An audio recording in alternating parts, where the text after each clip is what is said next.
Hello बच्चों, कक्षा 12 की भौतिक विज्ञान में इस समय हम सब लोग यूपी बोर्ड 2026 में पूछे जाने वाले सबसे महत्वपूर्ण डेरिवेशंस को सॉल्व कर रहे हैं। तो आप सभी बच्चों का हमारे अपने प्यारे से यूट्यूब चैनल आदर्श बालाजी सॉल्यूशन पर स्वागत है।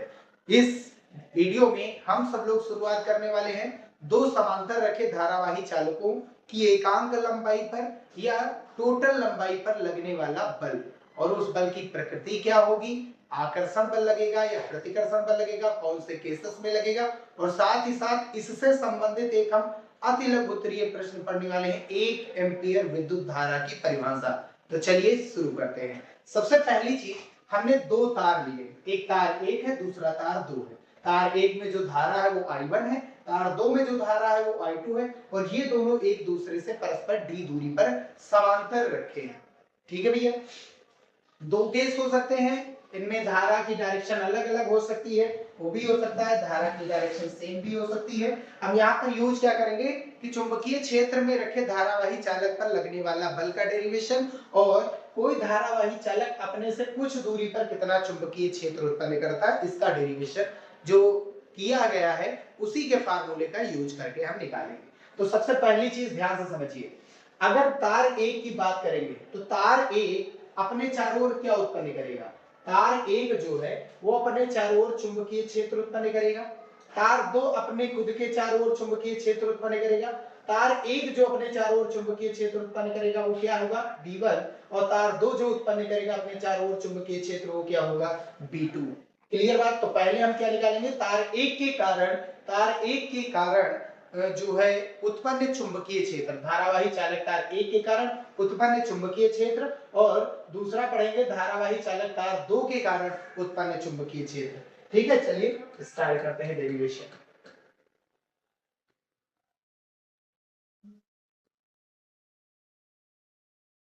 तो धारावाही तार 1 के कारण उत्पन्न चुंबकीय क्षेत्र, उत्पन्न चुंबकीय क्षेत्र, पहले हम मान निकालेंगे और फिर इसके बाद इसकी डायरेक्शन निकालेंगे। क्या आएगा, तार 1 है तो इसका खुद का जो चुंबकीय क्षेत्र होगा वो क्या होगा, B1। कोई भी धारावाही चालक तार अपने चारों ओर कितना चुंबकीय क्षेत्र उत्पन्न करता है, वैसे तार की लंबाई अनंत है, 1/2 पाई, और इनटू में करंट कितनी प्रवाहित हो रही तार में, I1। हम कितनी दूरी पर उत्पन्न करेंगे, ये जो तार रखा गया हम यहां पर उत्पन्न करेंगे, यानी d दूरी पर उत्पन्न करेंगे, क्योंकि हमें इसकी ही जरूरत है। ठीक है, अब ये हो गया। अब ध्यान से समझिए, इस जो तार 2 है, अब वो उतना छोड़ दीजिए, जो तार 2 है वहां पर एक चुंबकीय क्षेत्र तार 1 ने उत्पन्न किया जिसका मान कितना है, B1। अब इसकी डायरेक्शन किस ओर होगी, तो सबसे पहली चीज, इस तार में करंट की डायरेक्शन में अंगूठा रखिए, उंगली के घुमाने की दिशा चुंबकीय क्षेत्र बताएगी। तो तार 2 पर उंगली किस ओर जा रही है, अंदर, तो तार 2 पर उंगली अंदर जा रही है, तो इसकी डायरेक्शन हो गई इस बोर्ड के लंबवत भीतर की ओर, या फिर आप कॉपी पर लिख रहे हैं तो कॉपी के लंबवत या कागज के लंबवत अंदर की ओर। क्लियर है बात इतनी। अब अगर एक डेरिवेशन पढ़ा गया है, एक डेरिवेशन पढ़ा गया कि अगर कोई धारावाही चालक तार किसी चुंबकीय क्षेत्र में रखा जाता है, भाई ये जो दूसरा तार है ये B1 चुंबकीय क्षेत्र में है, तो B1 जो चुंबकीय क्षेत्र है इस पर लगाएगा बल। तो धारावाही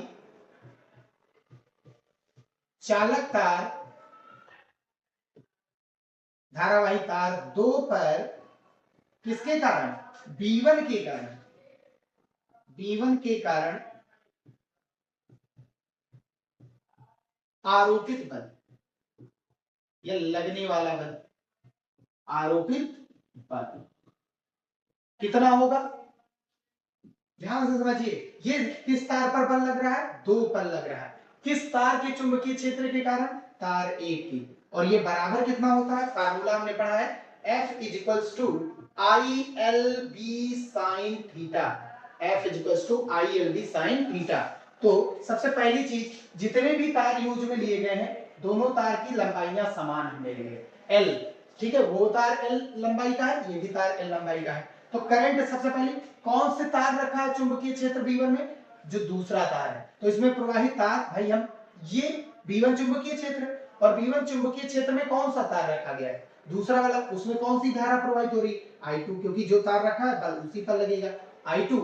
और इनटू में लंबाई, इस तार की लंबाई कितनी है L, और इनटू में चुंबकीय क्षेत्र कितना है यहाँ पर B1, और इनटू में साइन थीटा, थीटा कितना बनेगा, थीटा है L और B के मध्य बना कोण, L की ओर होगी डायरेक्शन जिस ओर करंट है, तो करंट ऊपर है और चुंबकीय क्षेत्र अंदर है, तो बताओ कोण कितना बनेगा, ये ऊपर है, एक डायरेक्शन ऊपर है और एक डायरेक्शन नीचे, ये अंदर की ओर है और ये हो गई हमारे L की डायरेक्शन, दोनों परपेंडिकुलर होंगे, तो जाहिर सी बात है यहाँ पर एंगल कितना बनेगा 90 डिग्री, और साइन 90 की वैल्यू 1, तो ये हो गया I2 L और इनटू में V1 की वैल्यू हम यहाँ पर डाल दे रहे हैं म्यू नॉट अपॉन 2 पाई, और इनटू में कितना है I1t अपॉन t, ठीक है भैया, और साइन 90 अंश का मान कितना हो गया 1 हो गया।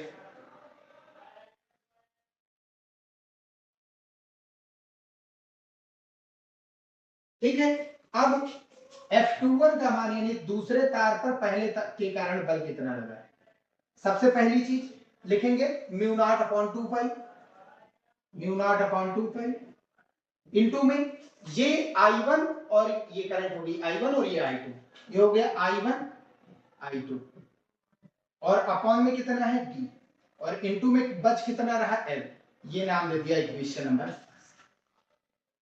जो चीज हमने तार 2 के लिए किया सेम वही चीज तार 1 के लिए अब करेंगे।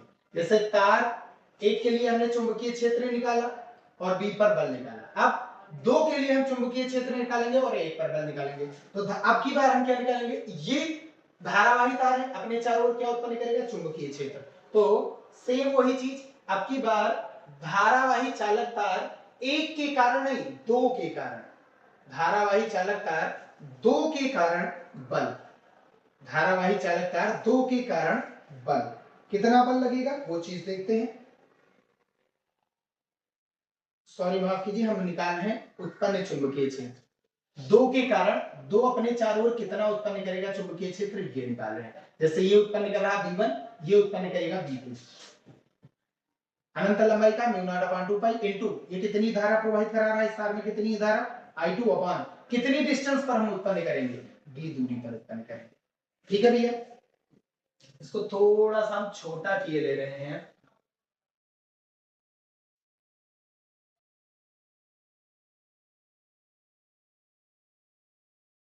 चलिए अब आगे बढ़ते हैं। जो तार 2 है वो अपने चारों ओर कितना चुंबकीय क्षेत्र उत्पन्न करा है V2, कितनी दूरी पर d दूरी पर, कितना चुंबकीय क्षेत्र उत्पन्न हुआ V2 उत्पन्न हुआ, उसकी डायरेक्शन किस ओर है पहले होती, धारा की दिशा में अंगूठा उंगली घुमाएंगे तो किस ओर आ रही, इस ओर उंगली जा रही है अंदर और इस ओर उंगली आ रही है बाहर, तो उंगली के घूमने की दिशा चुंबकीय क्षेत्र और कागज तल के लंबवत है यानी कि बाहर की ओर है, तो जाहिर सी बात है डॉट लगा करके मेरे को चाहिए। ठीक है भैया, अब हम निकालेंगे ये वाला भाई, ये वाला तार यहाँ पर चुंबकीय क्षेत्र उत्पन्न कर रहा है, ठीक है उत्पन्न कर रहा है, इसको हटा देते हैं। ये तार यहाँ पर उत्पन्न चुंबकीय क्षेत्र उत्पन्न कर रहा है, भाई ये चालक तार है अपने चारों ओर चुंबकीय क्षेत्र उत्पन्न करेगा, तो यहाँ पर कितना उत्पन्न कर रहा है ये देखेंगे। अब ये तार है, ये भी अपने चारों ओर उत्पन्न करेगा चुंबकीय क्षेत्र, तो ये इतनी दूरी पर कितना उत्पन्न कर रहा है V2, उसका मान हमने निकाल लिया। अब ये जो पहला तार है ये कौन से चुंबकीय क्षेत्र में रखा है V2 में, तो पहला वाला जो तार है वो V2 में रखा है, तो ये चुंबकीय क्षेत्र इस धारावाही चालक तार पर क्या लगाएगा बल लगाएगा, और वो बल कितना होगा वो देखिए। तो सबसे पहले हम क्या लिखेंगे, धारावाही तार, धारावाही तार किस पर, 1 पर कौन बल लगाएगा V2, V2 के कारण आरोपित बल, आरोपित बल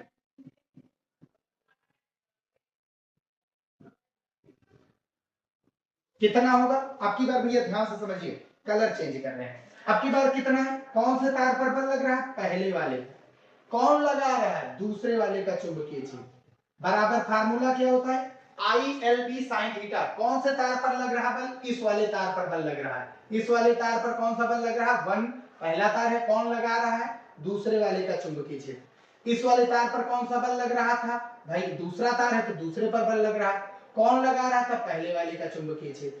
ठीक है भैया, कितना होता है I L B sine theta. तो इस वाले तार में कितनी धारा प्रवाहित हो रही, I1, L लंबाई है उसकी, और B कितना चुंबकीय क्षेत्र कौन लगा रहा है, V2, और साइन थीटा की वैल्यू 90 डिग्री ही आएगी, क्योंकि L की लंबाई ऊपर है करंट की डायरेक्शन में और B सामने है, तो एंगल 90 डिग्री ही बनेगा।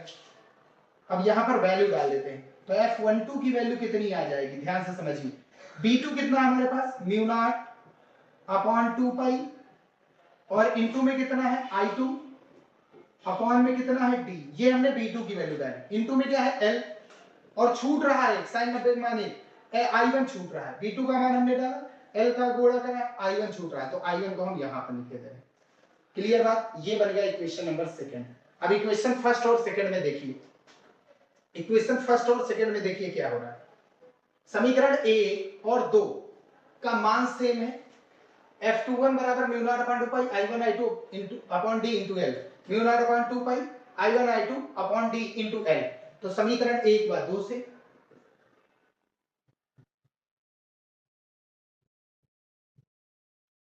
की तुलना करने पर कह सकते हो LHS बराबर है इनका, तो RHS भी क्या होगा बराबर, भाई RHS बराबर तो LHS भी बराबर होगा। कहने का मतलब कि जो F12 है वो बराबर आ रहा है F21 की, तो जब ये बराबर है तो इसको हम डायरेक्ट F ही नाम दे दे।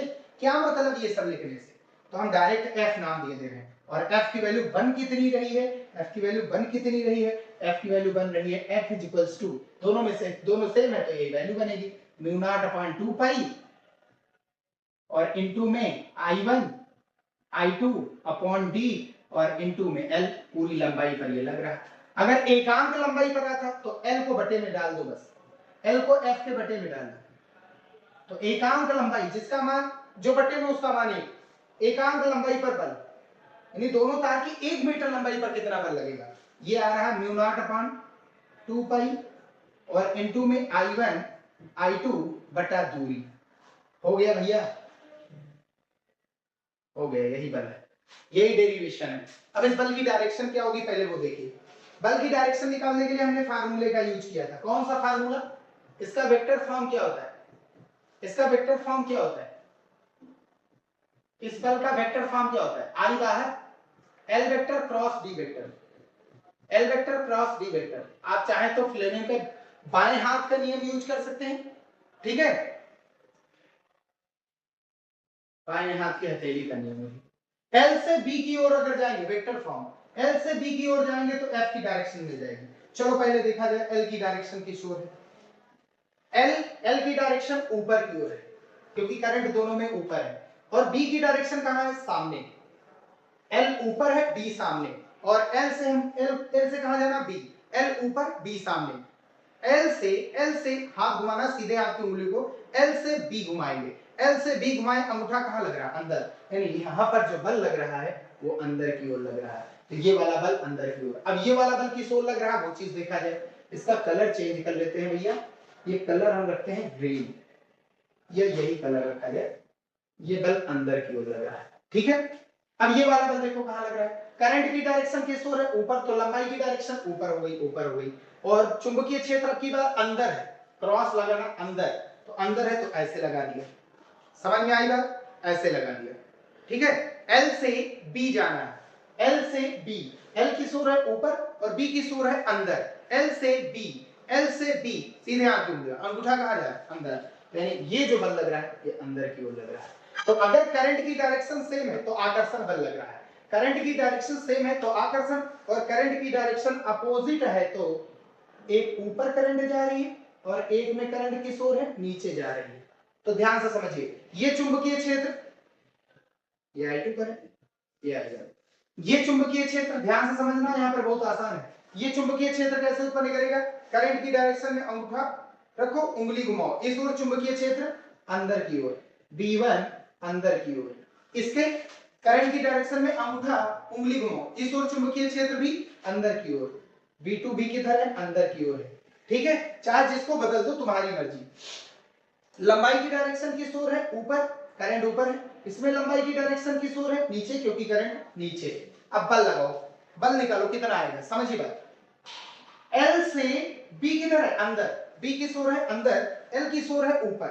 L रखना है ऊपर, B रखना है अंदर, L रखना है ऊपर और B रखना है अंदर, L ऊपर B अंदर, L ऊपर B अंदर। ये L हो गया ऊपर की डायरेक्शन और B हो गया अंदर। L से B, L से B, L से B गए, अंगूठा कहाँ जा रहा है, बाहर। इस पर बल किस ओर लग रहा है, बाहर की डायरेक्शन में। इस पर बल किस ओर लग रहा है, बाहर की डायरेक्शन में।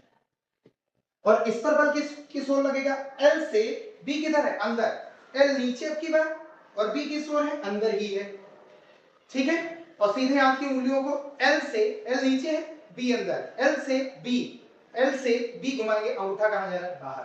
तो ये बल किस ओर लग रहा है।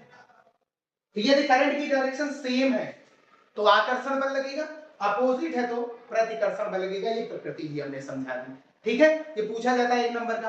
और ये बल इतना ज्यादा छोटा है, ध्यान से समझिए, 2 तार होते हैं आपके घरों में, एक करंट ले जाता है, एक लाता है, दोनों के बीच बल लगता है, लेकिन अब वो आकर्षण सेम डायरेक्शन है तो, और अगर विपरीत डायरेक्शन में करंट है तो प्रतिकर्षण। समझ में आई बात। तो प्रतिकर्षण एसी डीसी में दोनों लगते हैं, आकर्षण प्रतिकर्षण। और डीसी में क्या होता है, केवल और केवल प्रतिकर्षण, क्योंकि एक तार से करंट जाती है दूसरे से वापस आती है, अपोजिट डायरेक्शन में करंट होती है तो प्रतिकर्षण ही होता है। लेकिन ये बल इतना ज्यादा छोटा होता है कि लग ही नहीं पाता, बहुत छोटा बल होता है। समझ में आएगा। अब आगे बढ़ते हैं, इसका मोस्ट इंपॉर्टेंट पॉइंट है 1 एम्पीयर विद्युत धारा किसे कहते हैं। ये बहुत ज्यादा पूछा जाता है एग्जाम में।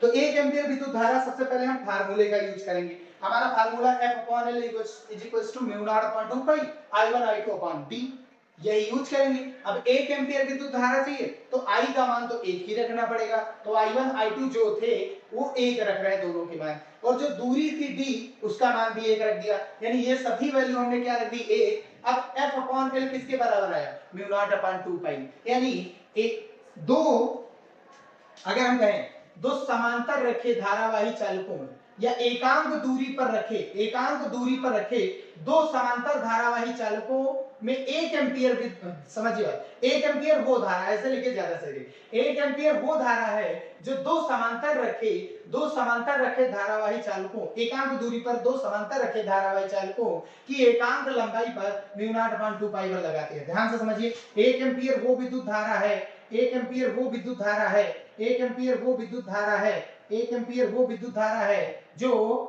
समान एकांक दूरी पर रखे, कितने मीटर दूरी पर, 1 मीटर दूरी, यानी एकांक दूरी, 1 मीटर दूरी पर रखे समांतर धारावाही चालकों की एकांक लंबाई पर μ0/2 पाई का बल लगाते हैं। यानी लिख सकते हैं 1 एम्पीयर वह धारा है जो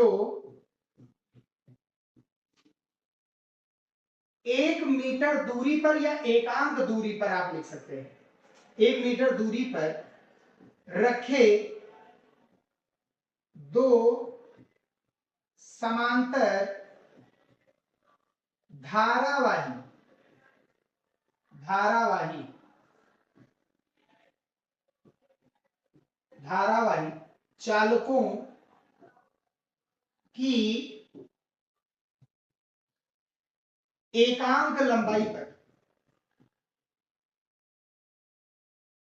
एकांक लंबाई पर कितना, μ0/2 पाई का बल लगाता है। बस हो गया। 2 नंबर या 1 नंबर की ये डेफिनेशन बहुत इंपॉर्टेंट, 1 नंबर के लिए अति लघु उत्तरीय प्रश्न या 2 नंबर के लिए अगर जो आता है तो उसके लिए ये बहुत ज्यादा इंपॉर्टेंट है। आप ये डेफिनेशन लिख दीजिएगा, बिल्कुल सेम यही चीजें लिख दीजिएगा बस, ठीक है भैया। बस यहीं पर वीडियो भी समाप्त कर रहे हैं। नेक्स्ट वीडियो में आगे के क्वेश्चंस के जो डेरिवेशन है मोस्ट इंपॉर्टेंट उनको भी कंप्लीट करेंगे। मिलते हैं फिर भैया नेक्स्ट वीडियो में। वीडियो पसंद आए तो इसे लाइक और चैनल पर नए हो तो इसे सब्सक्राइब जरूर करके जाइएगा।